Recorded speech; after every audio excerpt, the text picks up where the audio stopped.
Hello friends, स्वागत है आपका चैनल बियॉन्ड द बार में। विष्णु पुराण की कहानी की कड़ी में आगे बढ़ते हुए आज हम बात करेंगे भगवान नृसिंह के अवतार के बारे में। माना जाता है कि नृसिंह का अवतार इनका चौथा अवतार था, जिन्होंने एक अत्यंत ही भयावह राक्षस का वध करने के लिए अवतार लिया था। हिंदू धर्म ग्रंथों की माने तो भगवान विष्णु के 10 अवतारों में से ये चौथा अवतार है, जो वैशाख में शुक्ल पक्ष की चतुर्दशी को अवतरित हुए थे। जब पृथ्वी के उद्धार के लिए भगवान ने वराह का अवतार लेके हिरण्याक्ष का वध किया था, तभी हिरण्यकश्यप ने यह निर्णय लिया था कि वो विष्णु को नहीं छोड़ेगा, यानी कि वो विष्णु भगवान को अपना शत्रु मानता था। उन्होंने अत्यंत ही घोर तपस्या की, ब्रह्मा से वरदान प्राप्त किया कि हे ब्रह्मदेव, आपकी सृष्टि द्वारा रचित किसी भी व्यक्ति के द्वारा मेरा वध न हो। मतलब न नर हो, न नारी हो, न पशु हो, न भूमि हो, न जल हो, न गगन हो, न युद्ध क्षेत्र हो, न अस्त्र हो, न शस्त्र हो, यानी कि वो किसी भी प्रकार से उसका वध न हो, वो अवध्य हो। न सुबह हो, न शाम हो, न रात हो। मतलब उसने अपनी चतुराई से ऐसा वरदान मांग लिया था कि उसे जल्दी खंडित कर पाना किसी के लिए भी संभव नहीं था।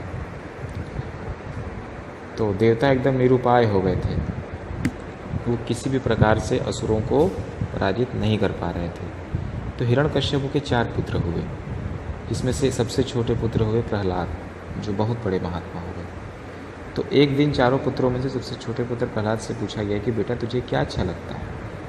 तो प्रहलाद ने कहा, इन मिथ्या भोगों को छोड़कर वन में श्री हरि का भजन करना। इस श्री हरि का नाम सुनते ही हिरण्यकश्यप एकदम छनछना उठा, मतलब एकदम उद्विग्न हो गया वो, कि मेरे शत्रु का नाम जपता है, मेरे महल में आकर मेरे शत्रु का नाम जपता है। तो प्रहलाद ने कहा कि ये मेरा शत्रु है, तो इसका नाम क्यों जपता है। तो प्रहलाद ने उत्तर दिया कि पिताजी, इस संसार में आदि और अंत सब कुछ वही है। तो हिरण्यकश्यप अत्यंत ही क्रोधित हो गया। उसने कहा कि तू बालक मुझे शिक्षा दे रहा। तो प्रहलाद ने उत्तर में कहा कि पिताजी, ये मेरे शरीर की आयु है, मेरे अंदर आत्मा की आयु तो अनंत है। कई वार्तालाप हुए, प्रश्नोत्तर संवाद हुए पिता और पुत्र के बीच में। तो अंततः पिता ने निर्णय लिया कि इस पुत्र को मार दिया जाए। असुरों के द्वारा पकड़ के ले जाया गया। उन्हें कई धारदार अस्त्र से वेधन करने का प्रयास किया गया, लेकिन वो शरीर के उनके पार निकल जाते, मानो जैसे कि वहाँ पे कुछ रखा ही ना हो।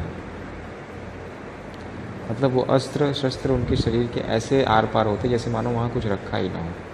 प्रहलाद के बीच में से पार हो जाते। वहाँ पे प्रयास असफल रहा। फिर उन्हें पहाड़ी से फेंकवा दिया गया, वहाँ से प्रयास असफल रहा। होलिका के द्वारा उन्हें मारे जाने का प्रयास किया गया हिरण्यकश्यप को।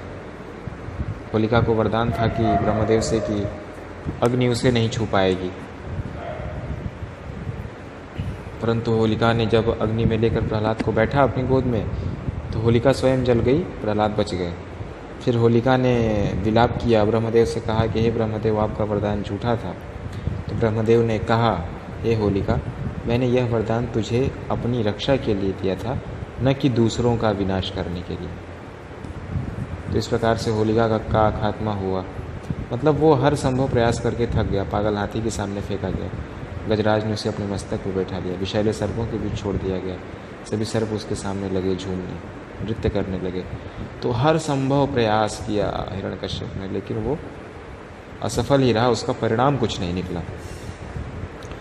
फिर एक दिन हिरण्यकश्यप ने क्या किया कि प्रहलाद को एक स्तंभ से बांध दिया और बोला कि कहाँ है तेरा हरि, क्या इस स्तंभ में होगा। उसने एक वज्र से प्रहार किया, गदा से प्रहार किया, और एक ही प्रहार में वो स्तंभ चकनाचूर हो गया। और चकनाचूर होते ही एक भयावह गर्जना हुई, और एकदम मतलब मुख का, सिंह का मुख, नर का शरीर, बड़े बड़े नख, प्रज्वलित नेत्र, स्वर्णिम जटाएं, मतलब एक ऐसी आकृति प्रकट हुई जिसे पृथ्वी पे कभी किसी ने देखा ही नहीं है। दैत्य के अनुचर उस पर झपटे, मारे गए, कुछ भाग गए। हिरण्यकश्यप को भगवान नृसिंह ने पकड़ लिया। तो हिरण्यकश्यप ने बोला मुझे ब्रह्मा जी का वरदान है, मैं अवध्य हूँ, मुझे कोई नहीं मार सकता है। छटपटाते हुए दैत्य ने चिल्लाया। तो भगवान हिरण्यकश्यप को भगवान ने खींच करके ले गए और जो द्वार की चौखट होती है वहाँ पे वो स्वयं बैठ गए और हिरण्यकश्यप को अपनी जंघा पे लेटा दिया। और जंघा पे लेटाने के बाद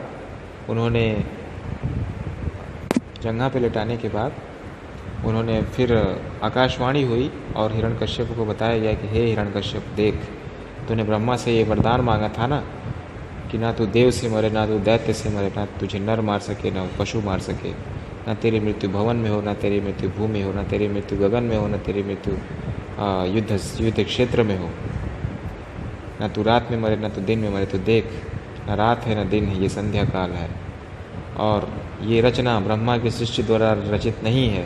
ये न नर है, न नारी है, न पशु है, न दैत्य है, न देव है, ये नर सिंह है ना। तो भगवान को हिरण्यकश्यप ने हर चीज़ बताई कि मैं अवध्य हूँ, लेकिन वहाँ पे भगवान ने कहा कि हर बुराई का अंत करने के लिए एक तोड़ बना होता है। जैसे ही कोई किसी को वरदान देता है, तुरंत उसके श्राप का भी तोड़ तुरंत ही आता है। तो जैसे ही हिरण्यकश्यप को वरदान मिला था कि तू सर्वथा अजेय है, वैसे ही इसका तोड़ निकल के आ गया था कि ये मरेगा, लेकिन खूब अत्याचार करने के बाद। तो ऐसे करते करते अट्टहास करके भगवान ने अपने नखों से उसके वक्ष को विदीर्ण कर दिया और ऐसा उग्र रूप देखकर देवता डर गए, लक्ष्मी जी डर गईं, ब्रह्मा जी अवसन्न हो गए। प्रहलाद तो प्रभु के वर प्राप्त पुत्र थे, परंतु वो भी एक बार के लिए मतलब डर से गए। फिर उन्होंने उनकी स्तुति की, भगवान ऋषि उन्होंने गोद में उठाया और स्नेह करने लगे। तो दोस्तों ये थी भगवान ऋषि के अवतार की कथा। कैसे उन्होंने ऋषि अवतार लिया, क्यों लिया, किस कारण से लिया, किसके वध के लिए लिया। तो आशा करते हैं दोस्तों आपको इस छोटे से लेक्चर में भगवान विष्णु के ऋषि अवतार की कहानी सुनने को मिली। और आप आशा करते हैं अगर आपको कहानी अच्छी लगी तो आप लाइक, कमेंट, शेयर करना ना भूलें। और आपका एक लाइक से हमारा 2 गुना उत्साह बढ़ता है।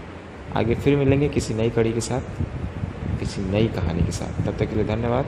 स्वस्थ रहिए, मस्त रहिए। हेलो फ्रेंड्स, स्वागत है आपका चैनल बियॉन्ड द बार में। विष्णु पुराण की कहानी की कड़ी में आगे बढ़ते हैं।